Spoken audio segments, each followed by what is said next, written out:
आता टॉप 25 घडामोडींवर एक नजर टाकणार आहोत.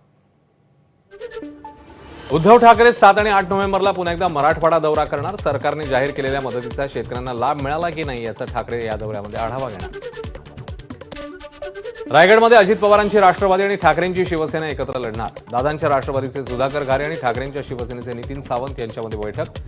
शिंदेंच्या शिवसेनेचे आमदार महेंद्र थोरवे यांना कोंडीत पकडण्यासाठी एकत्रित लढण्याचा निर्णय. फलटण महिला डॉक्टर आत्महत्येप्रकरणी महिला आयपीएस तेजस्वी सातपुते यांच्या नेतृत्वाखाली एसआयटी स्थापन. या प्रकरणी तात्काळ तपास सुरू करण्याचे प्रशासनाचे आदेश. महाडमध्ये मनसे शहर प्रमुख पंकज उमासारीला अज्ञातांकडून मारहाण. भरत गोगावलेंविरोधात टीका केल्यानं मारहाण झाल्याचा संशय. या प्रकरणी अद्याप गुन्हा दाखल झाला नसल्याचीही माहिती. अलिबागच्या समुद्रात 2 युवक बुडाले. तासाभरापासून दोघांचाही शोध सुरू. बुडालेल्यापैकी एक जण उरण तर दुसरा सानपाडातला असल्याची प्राथमिक माहिती. आयसीसी महिला एकदिवसीय विश्वचषकाच्या अंतिम फेरीत उद्या भारत दक्षिण आफ्रिकेविरुद्ध भिडणार.